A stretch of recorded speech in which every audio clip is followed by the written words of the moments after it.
Assalamualaikum warahmatullahi wabarakatuh.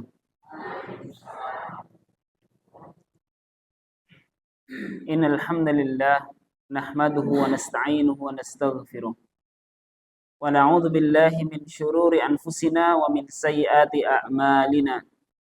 May yahdihillahu fala mudilla lahu wa may yudlil fala hadiya lahu.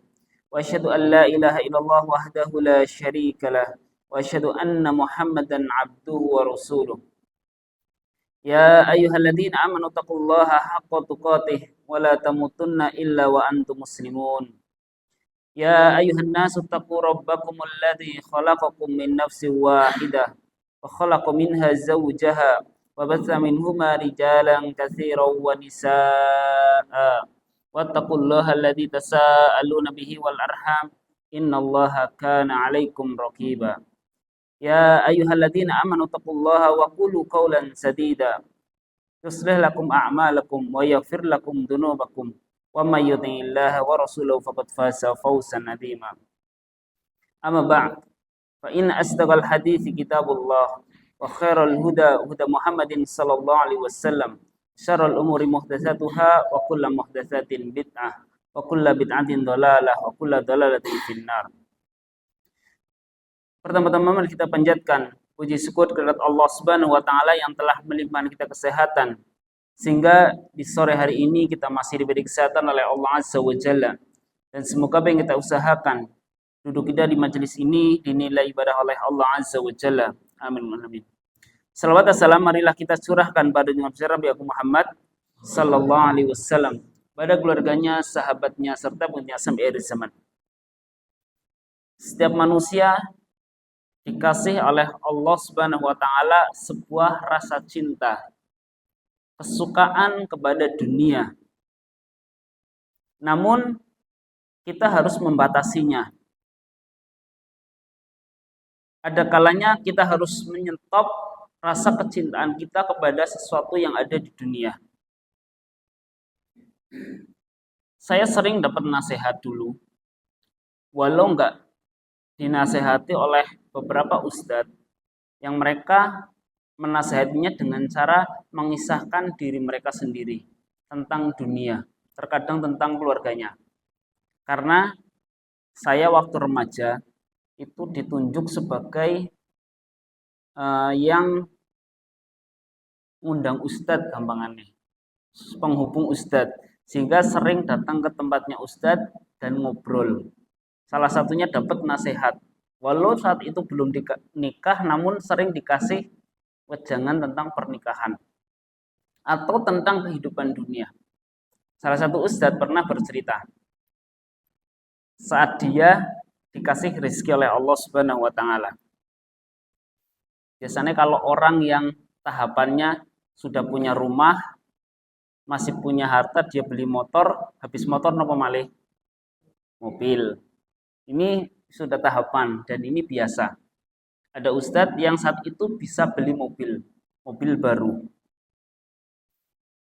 Lalu suatu ketika dia sedang perjalanan, karena perjalanan jauh maka butuh supir. Saat sudah perjalanan dia berhenti, saat itu kalau nggak salah sholat isya. Saat sholat isya dia sampai di pom bensin, lalu parkir di depan musola karena ingin sholat isya. Saat dia sholat isya, sudah takbiratul ihram, Allahu Akbar, membaca Al-Fatihah dan suratan, lalu datang sopirnya ikut sholat. Sudah kepikir, ke mobilnya karo sapa gitu, mobil anyar kinyis-kinyis gitu. Lagi sholat Allahu Akbar, perungu suara mobil cekek greng gitu. Pikirannya terlalu, ke mobilnya dicolong apa ya gitu. Dia menceritakan kisah dirinya. Yang menceritakan intinya adalah dia saat itu masih cinta dengan dunia. Saat sholat pun dia masih memikirkan dunianya, yaitu mobilnya. Biasa kalau orang punya sesuatu yang baru ya pokoknya didam-idamkan. HP anyar be, orali dicekel, anaknya disit gitu. Mbok lecet, mbok tiba dan lain sebagainya. Ini kebiasaan, namun yang harus ditekankan jangan melebihi kadar batasannya cinta dengan dunia. Sampai ada kisah Ustadz kami dulu di pondok bercerita, di Arab, di Saudi, ada orang yang baru membeli mobil, orang kaya membeli mobil baru mahal. Suatu ketika anaknya nyoret-nyoret mobilnya. Mobilnya dicoret-coret, bilang ayah, ayah itu mobilnya sudah saya kasih gambar. Gitu. Dan seketika ayahnya senang apa kesuh? Anaknya senang gambar, ramane kesuh karena digambari. Akhirnya anaknya dikasih hubungan, dipukul dengan kalau kita ya gampangannya tuding kayak gitu. Dipukul-pukul sampai melemeng kayak gitu, berdarah. Akhirnya dibiarkan sampai beberapa hari, lalu nggak sembuh-sembuh, dibawa ke rumah sakit dan akhirnya harus diamputasi. Kira-kira menyesal apa buatan? Menyesal saat itu. Dan anaknya lebih menyesal lagi sampai nusuk hati adalah ayah saya nggak mau nakal lagi dan tangan saya kepengen balik lagi. Itu sampai menusuk ayahnya. Ini karena cinta dunia yang mungkin hanya sementara. Maka dalam bab ini kita akan menerangkan tentang bab qaulillahi ta'ala, bab tentang Allah Subhanahu wa taala berfirman, "Wa minan nasi may yattakhidhu min dunillahi andada yuhibbunahum ka hubbillah." Firman Allah, dan di antara manusia ada yang menyembah tandingan-tandingan selain Allah, mencintai mereka tandingan dengan itu sebagaimana mereka mencintai Allah Subhanahu wa taala. Di dunia mereka menjadikan tandingan-tandingan Allah. Ada yang menjadikan sesembahan selain Allah, ada yang menjadikan pekerjaannya sebagai Allah, ada yang menjadikan hartanya sebagai Tuhannya. Karena tersibukkan, terlalaikan dengan sesuatu di dunia ini. Kelengkapan ayatnya, walladzina amanu asyaddu hubban lillah walau yaral ladzina dzalamu id yarawnal adaba annal quwwata lillahi jami'an wa annallaha syadidul adab. Adapun orang-orang yang beriman amat sangat cintanya kepada Allah Subhanahu wa taala. Jika seandainya orang-orang yang berbuat zalim itu mengetahui mereka ketika mereka melihat siksa pada hari kiamat, bahwa kekuatan itu kepunyaan Allah semuanya, dan bahwa Allah amat berat siksanya, niscaya mereka akan menyesal. Sampai kalau seandainya kita dikasih oleh Allah Subhanahu wa taala lebih dari 1 miliar, kebiasaan seorang itu biasa saja. Namun kalau dikasih oleh orang, dikasih katakanlah 1 miliar, pasti mereka sangat berterima kasih. Sampai mungkin ada pemuda yang tanya, bagaimana kalau seandainya kamu dikasih 1 miliar oleh seseorang? Orang itu mengatakan, wah saya sangat berterima kasih, bahkan saya sampai mau sujud kepadanya. Ini seorang yang dikasih 1 miliar. Namun dikatakan, tapi ngesuk mati. Kira-kira purun apa mboten? Duwe 1 miliar tapi ngesuk mati. Purun apa mboten? Ya ngomong apa? Mending ora oli 1 miliar tapi tes urip karena nggak dapat menikmati. Dan orang itu mengatakan, ya nggak mau. Terus dia mengatakan, bagaimana kalau seandainya engkau Allah kasih hidup setiap hari, namun engkau nggak mau sholat, nggak mau beribadah kepadanya. Ini kebalikannya. Dan banyak orang yang nggak sadar kalau seandainya Allah kasih nikmat lebih dari dunia ini. Contohnya nopo? Udara. Contohnya udara. Ada orang yang sesak nafas, yang sudah di rumah sakit, yang biasanya kebanyakan orang yang sakit jantung, ini kan nafasnya ngos-ngosan. Harga tabung oksigennya pinten saniki? 100.000, contoh isinya saja 100.000. Kalau dijor-jor dipakai setiap hari pinten habisnya mungkin nggak sampai 1 minggu, 3 hari habis. 3 hari habis. Itu kalau seandainya 3 hari habis dan kita dari kecil sampai hari ini Allah kasih gratis. Wong saya pernah lagi sakit saat itu, muntah-muntah, terus nggak bisa nafas mungkin hampir ya setengah menit ya gitulah. Muntah-muntah sampai kayak gitu tuh, nggak bisa nafas, nggak bisa ambil nafas sampai setengah menitan kayak gitu. Rasanya dipikir apa nyong ngarep mati kayak gitu ya. Sampai begini rasanya kalau kita nggak bisa ambil oksigen. Pikirannya sudah kemana-mana gitu. Cuma kurang melongo-melongo tok, namun kalau nggak bisa ambil nafas kayak gitu toh. Dan ini menandakan mengambil oksigen gratis dari Allah itu sungguh luar biasa yang harus kita sangat syukuri. Namun jarang kita syukuri. Makna ayat, faedah dari ayat ini adalah menunjukkan bahwa siapa saja yang membuat tandingan bagi Allah dan menyamakan Allah dalam kecintaan kepada tandingan tersebut, sungguh dia telah musyrik dengan kesyirikan yang besar. Lalu menunjukkan bahwa ada sebagian musyrikin yang mencintai Allah dengan kecintaan yang sangat besar. Tetapi hal ini tidaklah bermanfaat kecuali memurnikan kecintaannya untuk Allah semata. Artinya kecintaan yang terbesar hanya untuk Allah. Nggak boleh membaginya ini Allah 50%, yang lainnya 50%, nggak boleh. Apalagi masalah ibadah. Harus kita tunaikan hanya untuk Allah Subhanahu wa Ta'ala. Nggak ada pembagian ibadah.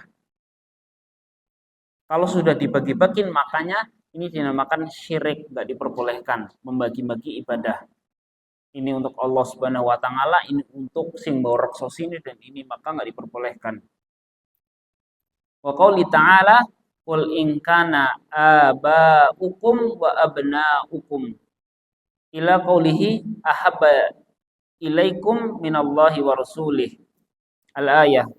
Allah Ta'ala katakan, jika ayah-ayah dan anak kalian, hingga firmannya, lebih kalian cintai daripada Allah dan Rasulnya. Surat At-Taubah ayat 24. Kelengkapannya adalah, kita baca, Qul in kana aba'ukum wa abna'ukum wa ihwanukum wa azwajukum wa ashiratukum wa amwalun taraftumuha wa tijaratun tahshawna kasadaha wa masakinu tardawnaha ahabba ilaikum minallahi wa rasulih wa jihadin fi sabilih fatarabbasu hatta ya'tiyallahu bi amrih wallahu la yahdil qaumal fasikin.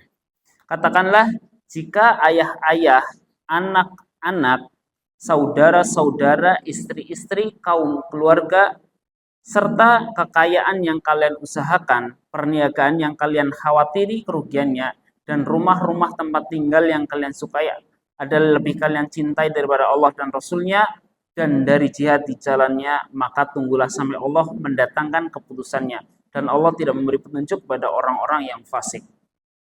Kita akan potong sedikit-sedikit. Qul in kana aba'ukum. Katakanlah, jika ayah-ayah kalian yang kalian lebih taati ketimbang Allah Subhanahu wa Ta'ala. Taat kepada orang tua boleh, namun bukan wajib. Taat kepada orang tua itu ada hukumnya wajib. Namun tidak boleh sampai kewajiban ini melanggar syariatnya Allah Subhanahu wa Ta'ala. Kita yang sudah berhukum pada Islam, contoh mengatakan khamr itu haram. Khamr itu haram. Atau katakanlah rokok itu haram. Berarti yang sudah mengatakan rokok itu haram, maka nggak boleh merokok lagi. Yang mengatakan khamr itu haram, maka nggak boleh minum lagi. Kok ayahnya masih suka mabuk-mabukan, contoh. Lalu dikatakan, Mas, tulung tukokna kopi miring, contoh gitu. Nonton kula sih mboten pernah nate topi miring atau serundi, tapi kur sering krungu bemiyen. Tukokna nomo malih kolesom atau nggih. Enggak, intinya gitu, kon suka tunggu jamu kayak gitu. Lalu anak yang sudah tahu ini haram dan dia ulah ya wis lah tukang nabe, maka ini bisa jadi dia taat kepada orang tua dan melanggar syariat Allah Subhanahu wa taala. Maka kalau seandainya dia bermaksiat kepada Allah, maka wajib dia ingkari enggak mau. Dan ini enggak mendatangkan dosa. Kalau seandainya orang tua memerintahkan kepada keburukan dan kita melanggarnya, maka enggak berdosa. Namun dengan catatan kita harus menolak dengan cara yang baik. Kita harus menolak dengan cara yang baik. Maaf Pak, kalau selain ini saya mau. Namun kalau saya membeli ini maka saya nggak mau. Namun kalau selainnya kalau turun, maka ini diperbolehkan. Maka kalau seandainya menolak dengan tujuan untuk mentaati syariat maka diperbolehkan dan ini tidak mendatangkan dosa. Atau kepada wa azwajukum, kecintaan kepada istri-istri kalian. Yang namanya istri itu orang yang dicintai oleh suaminya. Maka nggak boleh cinta kepada istri itu melalaikan syariat Islam. Atau saudara wa ihwanukum, atau saudara-saudara kalian. Atau yang sering lalai adalah wa abnaukum, dan anak-anak kalian. Di situ ya anak, ya cucu, ya buyut, dan ini biasanya yang sangat melalaikan orang tuanya. Kalau anak, biasanya kalau anak sama orang tua itu biasa.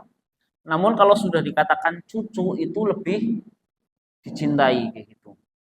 Biasanya kari anak ora teka-teka, dia ora apa-apa sendiri putune sing teka kayak gitu. Biasanya itu cucu lebih dicintainya. Sampai Rasulullah SAW saat menggendong Hasan dan Husain dia mengatakan ini adalah fitnah. Karena cucu bisa melalaikan kecintaan kepada Allah Subhanahu wa taala. Maka nggak boleh mencintai cucu-cucunya sampai melanggar syariat. Contoh, sudah adzan tapi tesi ngolo gotongi putune baik gitu sih. Ngayun-ngayun putune baik, maka nggak diperbolehkan. Harus tinggalkan cucu-cucunya. Apalagi yang lebih kejam lagi. Wis ngerti adzan tesi dolanan manuk baik. Wonten apa dereh? Wonten banyak. Duhur asar tesinang lapak. Wonten banyak. Maka nggak boleh sampai melalaikan. Atau wa ashiratuhum, keluarga kalian yang dapat melalaikan kalian, wa amwaluk taraftumuha, atau harta yang kalian kumpulkan yang takut kalau seandainya ini akan menjadi kerugian yang sudah kita tabung setiap hari bisa melalaikan kita, yang terkadang kita lalainya sampai dela-dela ditiliki. Wonten apa mboten orang sing dela-dela wis duwe pengen mobil tiliki wis ngerti tabungan semen tapi dela-dela ditiliki gitu niku. Itu yang dapat melalaikan seseorang. Perniagaan, dan ini yang paling berat. Kalau seandainya seorang yang biasanya semakin laris dagangannya akan semakin dia sibuk. Dulu saya berpikir kalau seandainya karwi sugih lah ya, kerjaannya dela-dela ming masjid, ming ngaji gitu toh. Namun ternyata tidak, semakin orang semakin banyak hartanya akan banyak tersibukkan dan banyak terlalaikan dari mengingat Allah Subhanahu wa taala. Contoh, kalau seandainya orang yang sudah adzan, orang yang mendengar adzan di masjid, lalu pas lagi adzan ana wong teka ming warung, pak tumbas kayak gitu. Kira-kira tertinggal di masjid apa dodoli disit? Dodoli disit tapi masjid eman-eman gitu. pindah ming warung liya atau seandainya lagi nang warung bakso bisa gindotoli bakso mie ayam ana wong teka pas lagi adzan kira-kira tegawekna apa ora wis tegawekna kira-kira arep ditinggal masjid apa ora kayak gitu ditinggal masjid bok kabur ora balik maning kayak gitu. Nah, ini yang sulit untuk seorang yang berdagang. Makanya disebutkan oleh Allah Subhanahu wa taala, "Wa tijaratun takhshawna kasadaha wa masakinu tardaunaha ahabba ilaikum minallahi wa rasulihi wa jihadin fi sabilih." Dan perniagaan yang kalian khawatiri kerugiannya dan rumah-rumah tempat tinggal yang kalian sukai akan lebih kalian cintai daripada Allah dan Rasulnya dari berjihad fisabilillah dan rumah yang kalian bikin yang sudah bebas dari hujan, bebas dari panas, wis pokoknya enak nggo ditinggali dan terkadang melalaikan kecuali hal yang diperbolehkan. Contoh kalau lagi adzan, hujan besar, maka boleh tetap di rumah. Kalau hujannya kecil kepripun? Mangkat apa ora? Gerimis kata niku. Kalau seandainya hujannya gerimis dan tidak membasahi seorang sampai ke masjid, maka dia tetap diwajibkan ke masjid. Hujannya kurang terming-terming dan di masjid enggak membasahi, maka dia tetap wajib ke masjid. Kecuali kalau seandainya hujannya gerimis dan sampai ke masjid kerasane risih kaning ngoklambi kelebes, maka ini ada rusuh sholat di rumah. Dia tetap boleh di rumah ini rusuh, maka ambil rusuhnya boleh. Namun kalau seandainya dia, loh aku tetap senang di masjid, dia tetap datang ke masjid walaupun ada rusuh, maka para ulama mengatakan dia tetap mendapatkan bahkan pahalanya double. Walaupun rusuh di rumah boleh, ambil rusuh di rumah boleh. Pahalanya tetap dia dapat 20 derajat karena kebiasaannya dia sholat di masjid 27 derajat sholat bersama, namun karena hujan yang menghalangi maka dia sholat di rumah. Maka dia dapat 27 karena kebiasaannya. Namun kalau seandainya dia hujan, namun dia cinta dengan rumah Allah Subhanahu wa taala, dia kepengen memakmurkan masjid. Dia datang ke masjid tetap dengan payung dan lain sebagainya, maka para ulama mengatakan dia bisa mendapatkan pahala double. Karena kesusahannya dia dapat berangkat ke masjid untuk sholat jamaah dan dia mendapatkan pahala susahnya dia menerjang hujan tersebut. Maka dapat pahala double. Maka kalau seandainya ada sebab yang menghalanginya maka boleh. Namun kebiasaannya banyak orang yang sudah punya rumah besar yang enak ditinggali jarang ke masjid. Karena wisa nang omah ana musolane ikih gitu. Namun rumah musola di dalam rumah itu enggak menggugurkan kewajiban dia datang ke masjid.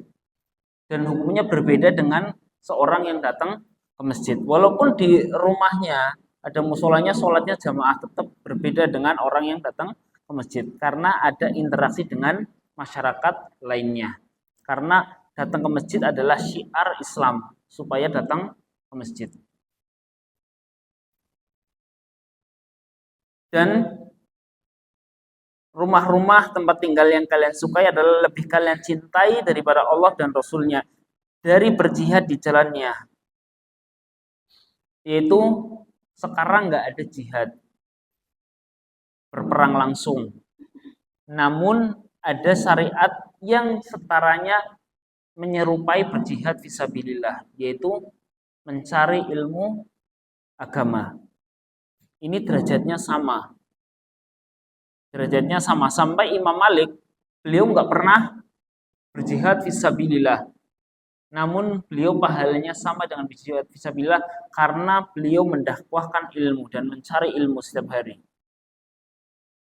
Maka kita datang ke masjid ini itu sama saja dengan insya Allah pahalanya seperti jihad fisabilillah dengan tujuan niat untuk mencari ilmu.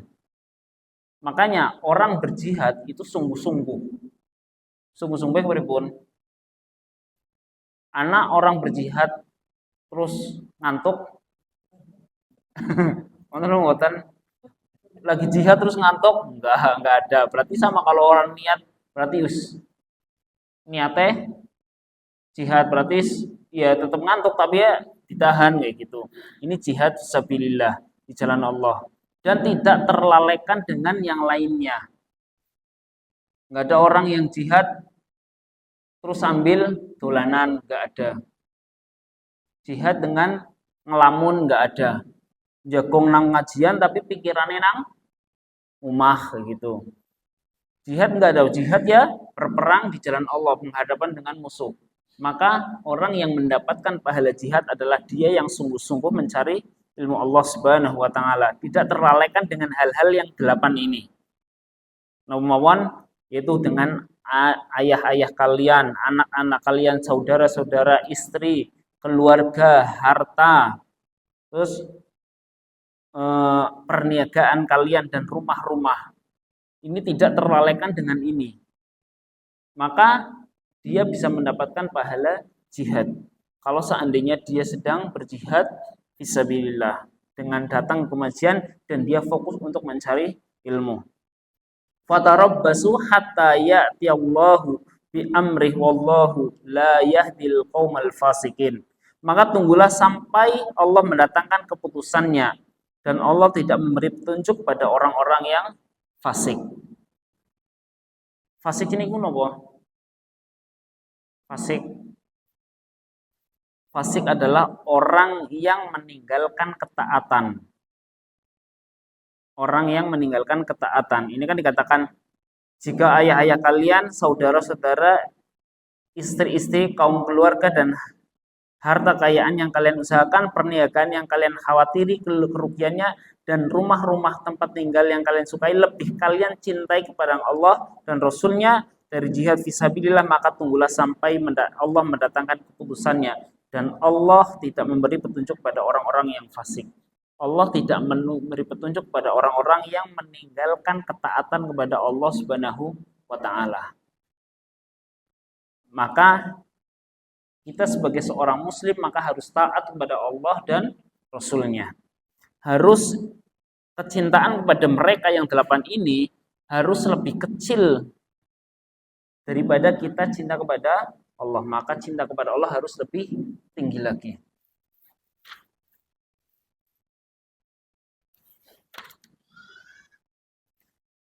An Anas radhiyallahu anhu anna Rasulullah sallallahu alaihi wasallam qala la yu'minu ahadukum hatta akuna ahabba ilaihi min waladihi wa walidihi wan nasi ajma'in. Dari Anas radhiyallahu anhu beliau berkata, Rasulullah sallallahu alaihi wasallam bersabda, tidaklah sempurna keimanan seseorang. La yu'min, tidak beriman. Tapi maksudnya tidaklah beriman yang sempurna atau tidaklah sempurna keimanan seseorang. Walaupun sempurnanya enggak disebutkan namun sudah ma'ruf. La yu'minu ahadukum hatta akuna ahabba ilaihi min waladihi wa walidihi wan nasi ajmain. Tidak sempurna iman salah seorang di antara kalian sampai aku lebih dicintai daripada anak-anaknya, orang tuanya dan seluruh manusia. Semuanya anak-anaknya, orang tuanya dan seluruh manusia. Maka yang tertinggi adalah cinta kepada Allah Subhanahu wa taala. Hadis riwayat Bukhari dan Muslim. Dalam hadis yang lain masih sama oleh Bukhari dan Muslim. Lahuma anhu qala Rasulullah sallallahu alaihi wasallam, berkata Rasulullah sallallahu alaihi wasallam, salasun man kunna fihi wajada bihina halawatal iman. Ada tiga perkara yang apabila orang memiliki tiga perkara ini, maka dia akan bisa merasakan manisnya iman. Dia dapat menikmati keimanan di dalam hatinya. Rasanya sih nopo? Iman rasanya nopo? Pernah merasakan manisnya iman nopo dereng? Contoh, kalau orang yang mendapatkan rasa manisnya iman adalah kari salat, gue rasanya ketone si kepengin sing suwe. Rasanya kepengin sing suwe udu. orang sudah sholat kepenginnya cepat rampung, itu buat temen ya kayak gitu, bukan kayak gitu. Ini salah satu orang yang cinta sudah mendapatkan rasa manisnya iman. Kalau sudah berpisah dengan para sahabat yang di masjid, kepenginnya cepat-cepat ketemu maning. Ibarat kalau dulu orang yang lagi cinta monyet, kepenginnya cepat-cepat ketemu kayak gitu. Ini sama kalau seandainya para sahabat, mereka kalau seandainya mereka sudah sholat isya pulang, kepengin cepet-cepet sholat subuh, kepengin bertemu dengan para sahabat yang lainnya. Karena mereka sudah merasakan manisnya iman. Kalau sholat mereka kepenginnya yang lama. Pernah Rasulullah SAW sholat taraweh. Beliau kan pernah sholat taraweh 3 hari. Pertama sholat sepertiga malam. Sepertiga malam berarti jam pinten? Katakanlah malam ada 9 jam. Ini baru sholat 3 jam. Kira-kira kari sholat taraweh 3 jam betah apa mboten? Oh, ngasuk boleh masjid liyane gitu. Orang kapok, orang maning-maning sholat nangono. Ini para sahabat sudah sholat 3 jam, mereka besok datang lagi cepet-cepetan. Bahkan bukan hanya sedikit, tambah banyak lagi. Dan Rasulullah SAW menambah lagi sholatnya sampai setengah malam. Kalau 9 jam berarti 4,5 jam. Sudah besoknya lagi, ternyata besoknya lagi para sahabat datang lebih banyak lagi. Ini mereka sudah merasakan manisnya iman. Sampai sudah 2 hari mereka datang lebih banyak lagi. Rasulullah SAW sholat semalaman full sampai mereka mengatakan mungkin kami hampir nggak bisa sahur pada malam itu, pagi itu. Dari malam sampai pagi. Kira-kira betah napa mboten? Wong saya pernah diprotes. Salat saat itu kalau nggak salah saya bacanya surat Al-Fajr kayak gitu. Salat Fajr nang ibuku salatnya dawa teman kayak gitu. Itu baru sedikit kayak gitu. Dan ini para sahabat semalaman full sampai pagi. Dan mereka datang lagi sampai menunggu Rasulullah SAW dan nggak datang-datang. Sehingga ditanyakan, saya takut kalau seandainya saya lanjutkan nanti diwajibkan oleh Allah Subhanahu wa Ta'ala. Kalau saat itu sahabat, ya mungkin wajib nggak apa-apa. Namun kalau kita berat, kalau bagi kita berat diwajibkan untuk setiap hari sholat malam di bulan Ramadan. Dan ini hukumnya sunnah. Sholat taraweh di bulan Ramadan hukumnya sunnah. Karena ada sebagian yang mengatakan orang yang nggak tahu syariat kan wajib gitu. Sehingga mereka untuk sholat taraweh full banyak, sholatnya sholat asar ganti setitik gitu. Tang mriki kados niku mboten apa sholat wajib juga banyak. Kan sholat pertama, sholat malam, hari pertama, malam pertama kan biasanya full tekan buri. Tapi ngesuk dilenggai sholat asar kepripun. Ya paling sebaris, rong baris gitu. Mereka mendahulukan sholat sunnah ketimbang sholat wajib. Dan ini nggak boleh. 3 perkara kalau seandainya seorang sudah merasakan, sudah mempunyai 3 ini, maka dia akan merasakan manisnya iman. Yang namanya syariat pasti mereka akan dahulukan. Namun harus punya ketiga kriterianya ini. Yaitu yang pertama, an yakunallahu wa rasuluhu ahabba ilaihi mimma siwahuma. Dia lebih mencintai Allah dan Rasulnya daripada selain keduanya. Daripada semuanya yang ada di alam semesta ini. Allah dan Rasulnya itu lebih dia cintai. Kalau seandainya sudah perdagangan, maka perdagangan lewat, enggak lagi Allahu Akbar, maka dia langsung datang ke masjid. Ustadz Irwandi pernah menceritakan orang terkaya di Saudi, saya lupa namanya, yang punya bank syariah gitu, saya lupa namanya. Siapa gitu, Sulaimani atau siapa saya lupa. Saat beliau lagi bertransaksi, sampai triliunan, puluhan juta dolar, saat beliau lagi transaksi di rumahnya, lalu bapaknya lewat. Kebiasaan bapaknya adalah dia keluar rumah itu 15 menit sebelum azan. Beliau keluar. Enaknya lagi ada pembisnis besar datang ke rumahnya, lagi berbisnis tentang jutaan dolar, ya mungkin triliunan kalau kita hitung. Lalu kebiasaan bapaknya itu keluar sebelum azan.